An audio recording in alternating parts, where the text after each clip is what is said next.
Hey everyone, how's it going? Josh Shepard here, Principal Threat Hunter at RADICL. And on this edition of the Threat Hunter's Corner, we're looking into a recent campaign of VIP Keylogger that HP reported on. Now, this particular campaign has a couple fun defense evasion techniques, such as remote template injection and steganography, that will be the focus of what we're hunting for. Now, before we dive into that, let's take a little bit of a higher look at this particular campaign. So this campaign starts, as do a lot of campaigns, with a phishing email. This phishing email has a attached Excel spreadsheet that upon download leverages a technique known as remote template injection. Now, remote template injection abuses a legitimate feature of Microsoft that allows you to load a template from a remote source. Now, think of this from a legitimate perspective. Say your company has a template on some type of remote file server, and then you could load it remotely. Threat actors, of course, abuse this to remotely load malicious components. They do this to try to bypass spam filters because the document itself isn't necessarily malicious. It just happens to load a malicious template upon opening and accepting of that remote load. In this case, it will load a malicious RTF file that attempts to exploit an old Office equation editor vulnerability circa CVE 2017. So this is a good reminder to keep your systems up to date and patched in order to avoid this type of exploitation. Now, assuming this exploitation is successful, it will then drop a VBS script that will create a PowerShell script. And this PowerShell script then will actually download an image from archive.org. Now, you may be asking yourself, why is downloading an image bad? And that is where our friend steganography comes into place. Steganography is effectively the process of hiding data in another type of data. Usually we see some type of text or binary data being hidden in some type of multimedia data, such as an image. In this case, the threat actor was hiding malicious data in an image uploaded to archive.org. Now, the way you usually see steganography in play is something called least significant bit steganography, where they basically just change the least significant or the lowest bit value of each pixel.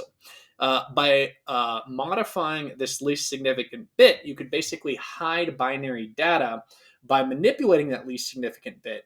And by doing so, you basically avoid materially impacting the image at all, because nobody from a visual perspective is going to be able to pick out the difference of a single bit in an RGB pixel value.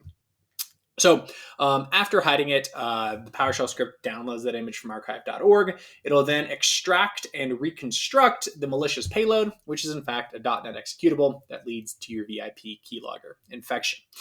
Now, looking at potential detection and threat hunt strategies, we'll first look at the remote template injection. This, from an approach perspective, is similar to a lot of your malicious macro type workflows. And this is effectively, hey, look, if an Office product is executing some type of script or script engine, right? If you see Excel spawning W script, C script, PowerShell, VB script, VS Code, anything like that, definitely worth looking into. And honestly, depending on your environment, whether you use a lot of legacy macros or not, it's a pretty good detection to kind of have in place just to catch any type of abuse of this nature.